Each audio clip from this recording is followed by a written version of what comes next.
Bismillahirrahmanirrahim. Assalamualaikum warahmatullahi wabarakatuh. Selamat berjumpa kembali dengan pembelajaran fisika. Kali ini kita akan membahas tentang dinamika partikel bagian pertama. Pada dinamika partikel bagian pertama, kita akan membicarakan penyebab gaya pada gerak, khususnya pada gerak bidang datar. Nanti pada bagian berikutnya kita akan mempelajari tentang gerak melingkar ataupun gerak pada bidang miring. Oke, sekarang kita mulai pembahasan kita kali ini. Ya. Apa yang dimaksud dengan dinamika partikel? Ya, dinamika partikel itu adalah cabang ilmu fisika yang mempelajari gerak partikel, dalam hal ini benda titik, jadi bentuk bendanya tidak diperhatikan, dan yang menjadi penyebabnya. Ya. Nah, penyebab gerak partikel itu adalah gaya. Gaya ini merupakan besaran vektor dan satuannya adalah Newton atau kalau disingkat jadi N saja. Ya. Jadi kita sekarang pada bab ini akan banyak berbicara tentang gaya, dan gaya itu besaran vektor, satuannya adalah Newton. Nah, terkait dengan itu kita akan membicarakan dasar-dasar atau hukum-hukum yang mendasari tentang dinamika partikel ini, yaitu hukum Newton tentang gerak. Ya. Nah, hukum Newton tentang gerak itu ada 3. Yang pertama ada hukum pertama Newton.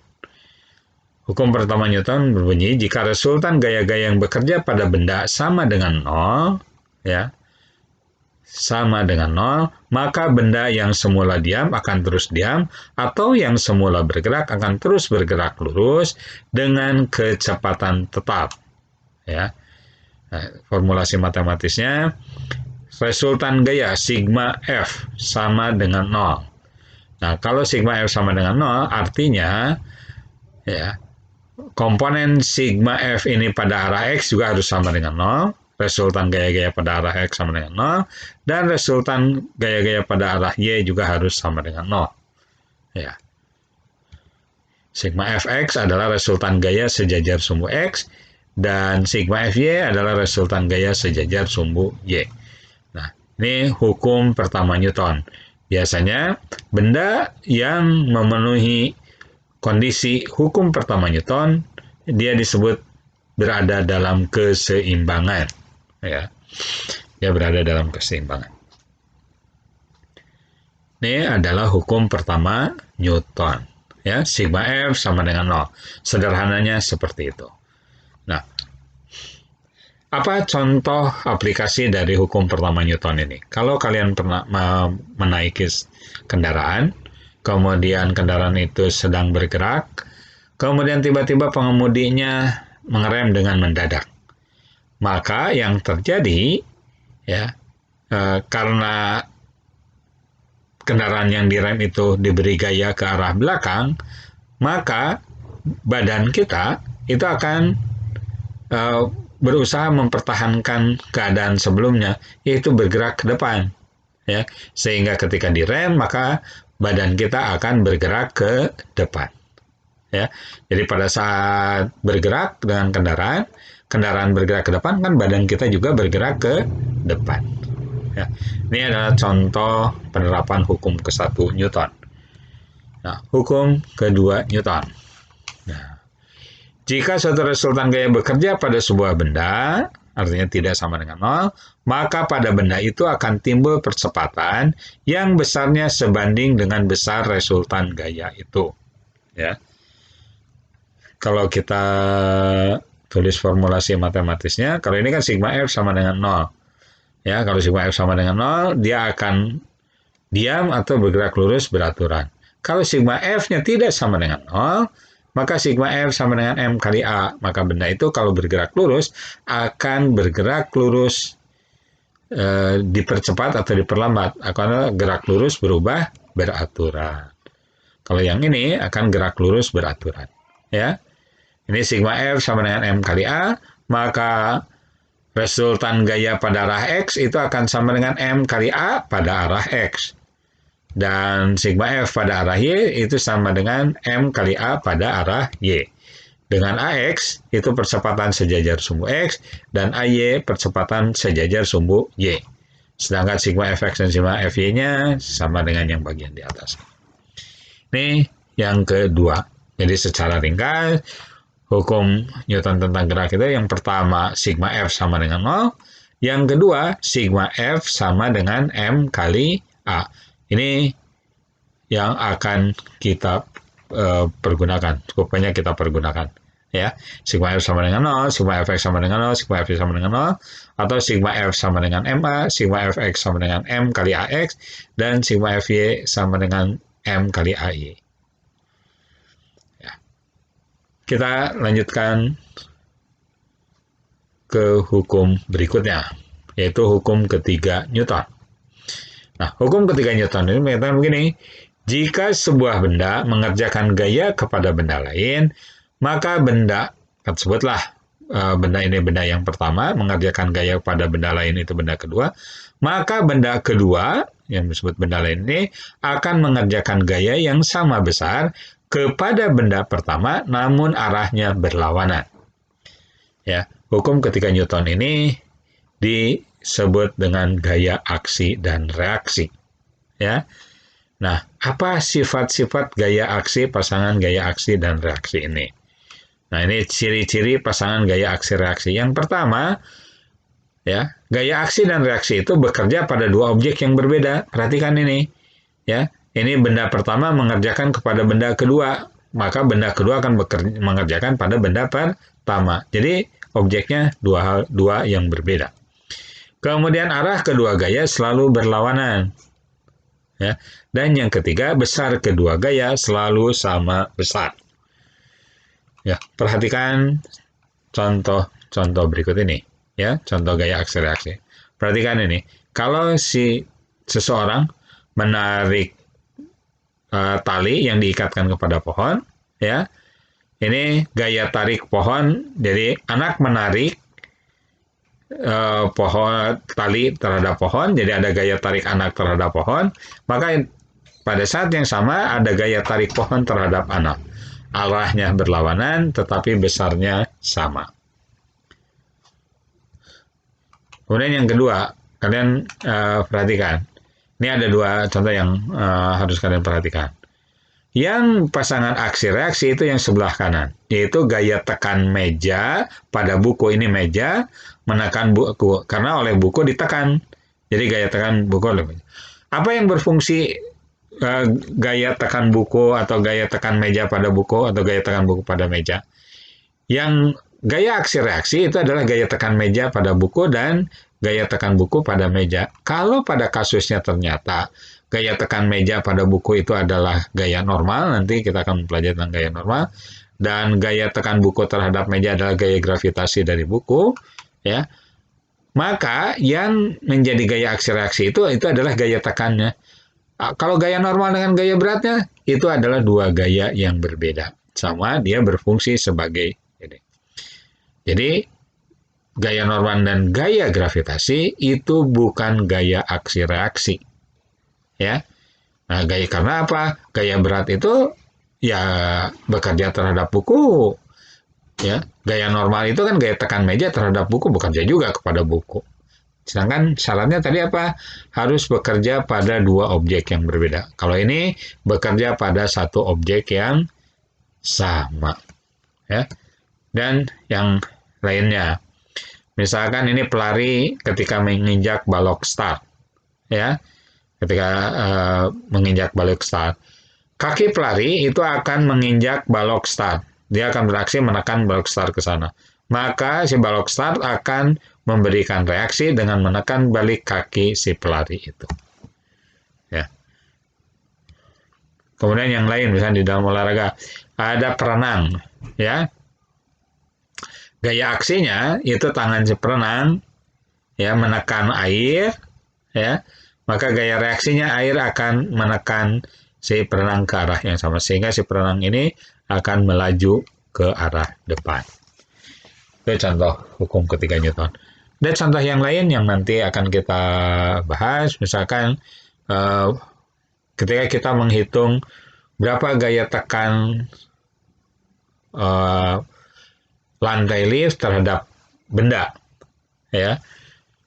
Sehingga ketika kita mengukur atau menghitung atau menimbang berat benda di dalam lift, itu akan berbeda ketika lift itu bergerak, ketika lift itu diam, ketika bergerak ke atas dipercepat atau diperlambat. Oke. Oke ya. Ini hukum. Jadi tadi ada 3 hukum Newton tentang gerak itu. Yang pertama, hukum pertama Newton, ya. Ini sigma F sama dengan 0. Hukum kedua Newton, sigma F sama dengan ma. Hukum ketiga Newton itu adalah gaya aksi sama dengan minus gaya reaksi. Ini adalah hukum Newton tentang gerak, ya. Nah, ketiga hukum Newton tentang gerak ini berbicara tentang gaya semuanya. Oleh karena itu, kita sekarang akan mempelajari beberapa gaya yang sering kita temui yang akan berhubungan di dalam pelajaran dinamika ini. Oke, berapa gaya yang sering dijumpai? Yang pertama adalah gaya berat.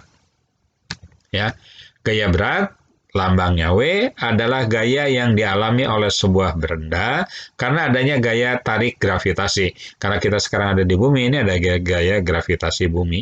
Kalau di bulan, gravitasi bulan. Kalau di planet X, gaya gravitasi planet X, dan sebagainya. Ya, tapi gaya berat itu adalah gaya tarik gravitasi. Nah, ini perhatikan karakter gaya tarik gravitasi. Arahnya selalu tegak lurus terhadap bidang datar. Ya, mau bagaimanapun posisi bendanya, ketika dia berada di bidang datar, arahnya tegak lurus ke bawah. Dia berada di dalam bidang miring, tegak lurus ke bawah. Dia nempel di bidang juga, arahnya selalu tegak lurus ke bawah, atau tegak lurus terhadap bidang datar, atau mengarah ke pusat bumi. Jadi arah gaya berat W selalu menuju pusat bumi, atau tegak lurus dengan bidang mendatar permukaan bumi. Nah, bagaimana besar gaya berat? Ya, besar gaya berat dihitung dengan W sama dengan M kali G. W-nya gaya berat, ya. Satuannya Newton, M-nya adalah massa benda, satuannya kilogram, G-nya percepatan gravitasi bumi. Kalau tidak disebutkan secara spesifik, maka kita ambil percepatan gravitasi bumi itu sama dengan 10 meter per detik kuadrat. Oke. Ya. Oke, nah perhatikan ini, ya. W sama dengan mg. W-nya berat benda, M-nya massa benda, dan G-nya percepatan gravitasi bumi. Oke, kita teruskan. Gaya berikutnya atau gaya yang kedua setelah gaya berat itu adalah gaya normal. Apa yang dimaksud dengan gaya normal? Gaya normal atau dilambangkan dengan N adalah gaya yang dialami, ya, oleh dua benda karena kedua benda saling menekan.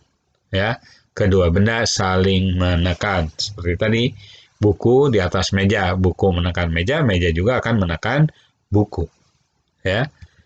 Nah, ini benda saja gaya normalnya ke atas. Ya. Ini kalau di dalam bidang miring, gaya normalnya selalu tegak lurus terhadap bidang tekannya. Ya. Bidang tekannya seperti ini.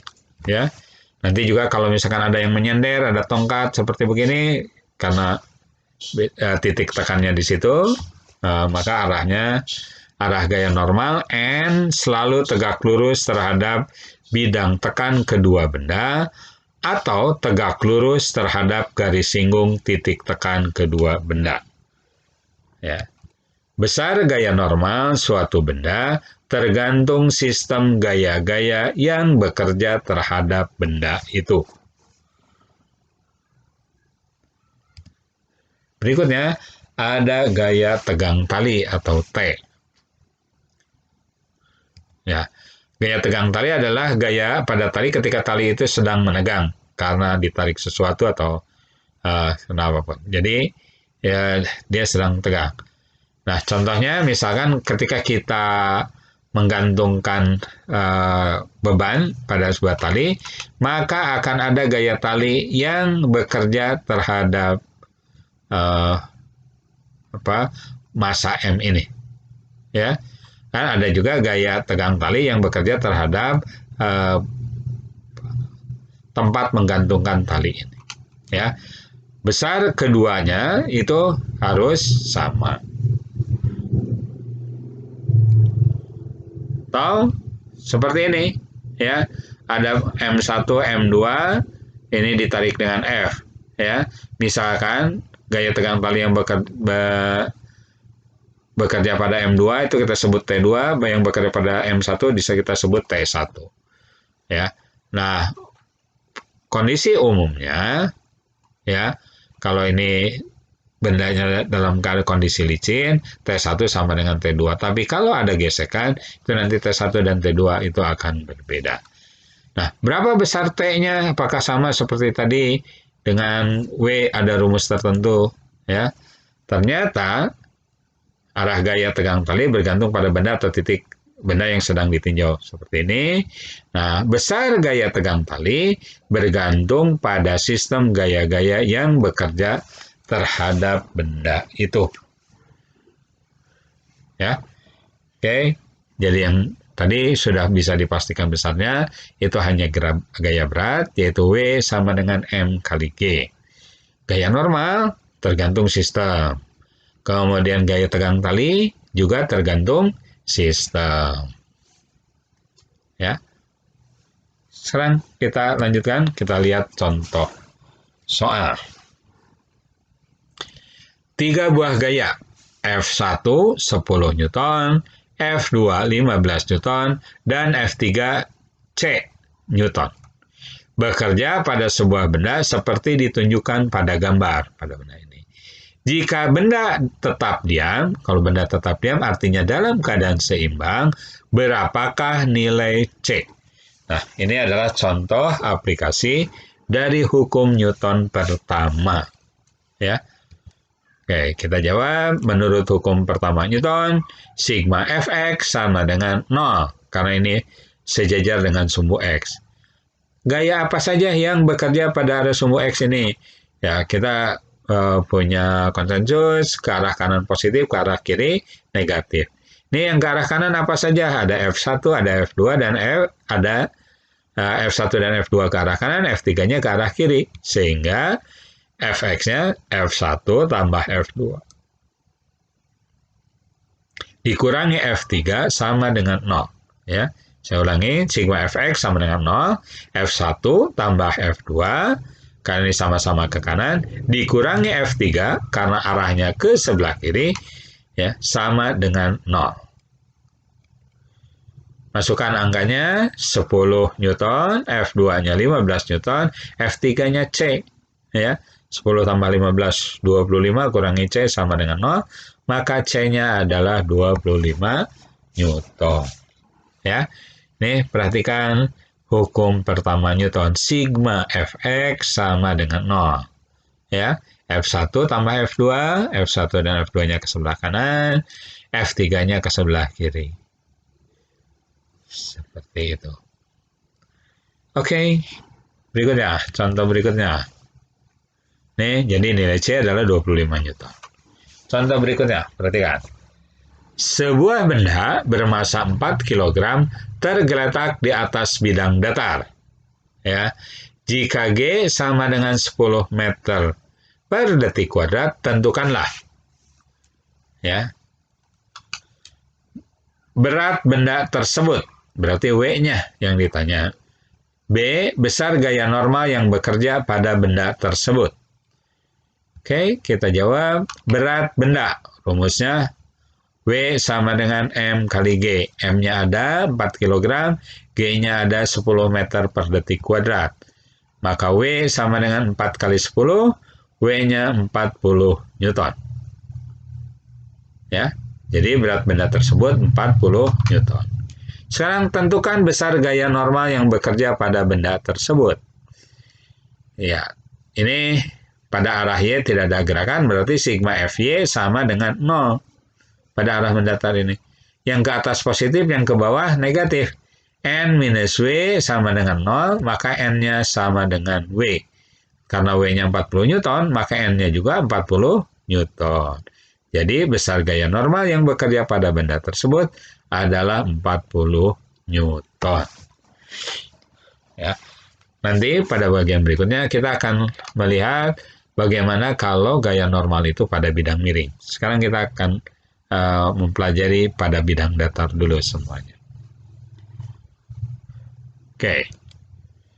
Berikutnya, antara kalian perhatikan nih. Ya, kita akan berbicara tentang gaya tegang tali. Dua buah balok dihubungkan dengan seutas tali dan diam di atas lantai datar licin seperti pada gambar. Balok pertama bermassa 4 kg dan balok kedua bermassa 6 kg. Gaya horizontal F sama dengan 40 Newton. Ini 40 Newton dikerjakan pada balok pertama. Tentukanlah A. Percepatan tiap balok. B. Gaya tegangan tali penghubung. Gaya tegang tali penghubung. Oke. Kalian perhatikan ini. Ya. Yang pertama, karena tidak ada gaya yang bekerja yang lain, ya, maka karena dia ditarik dan dia akan bergerak dengan percepatan yang sama, ya, maka ya kedua balok akan bergerak dengan percepatan yang sama A karena terhubung satu sama lain.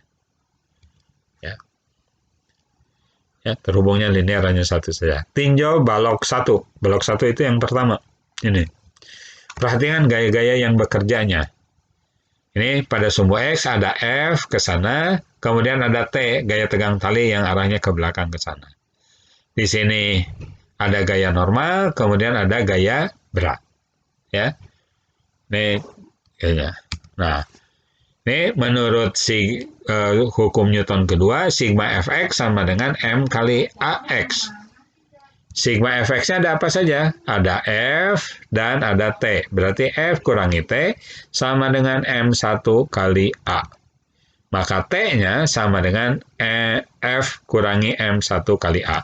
Kita sebut ini persamaan bintang 1. Sekarang kita tinjau balok 2, M2. Ya. Lihat gaya-gaya yang bekerja. Ini ada gaya tegang tali, ada berat benda, ya, ada W2, W-nya, kemudian ada gaya normal. Apa hukum yang berlaku? Sama, hukum Newton kedua. Sigma Fx sama dengan M kali AX, ya. Ini T, kan gaya yang bekerja hanya T, kemudian M-nya adalah M2, AX-nya adalah A. Sekarang kita punya dua persamaan, persamaan bintang 1 dan persamaan bintang 2. Kita eliminasi persamaan bintang 1 dan persamaan bintang 2. Hasilnya, karena ruas kirinya sama-sama dengan T, maka ruas kanannya sama besar. Jadi F kurangi M1 kali A sama dengan M2 kali A. Maka F-nya sama dengan M1 kali A ditambah M2 kali A. Maka F-nya sama dengan M1 ditambah M2 kali A, maka A-nya sama dengan F dibagi M1 ditambah M2. A-nya berapa? F-nya 40, M1-nya 4, M2-nya 6. 40 dibagi 10, 4 meter per detik kuadrat. Jadi percepatan tiap baloknya adalah 4 meter per detik kuadrat. Sekarang kita ngitung gaya tegang talinya. Kita punya dua persamaan, ada persamaan bintang 1, ada persamaan bintang 2. Yang paling gampang hanya persamaan bintang 2. T sama dengan M2A. M2-nya 6 kg. A-nya 4. Kalikan 6 kali 4, T2. T-nya sama 24 Newton. Atau, ya, kita gunakan persamaan bintang 1. T sama dengan F minus M1 kali A.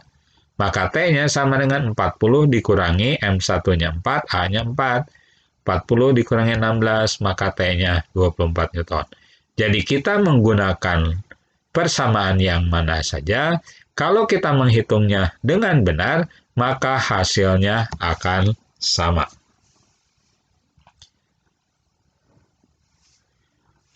perhatikan sistem setiap balok. Ini perhatikan sistem setiap balok. Di sini yang dia bergerak hanya pada arah X saja, sehingga persamaan hukum Newtonnya hanya sigma Fx sama dengan M kali Ax. Ya. Nanti kita akan lihat persamaan yang pada arah Y.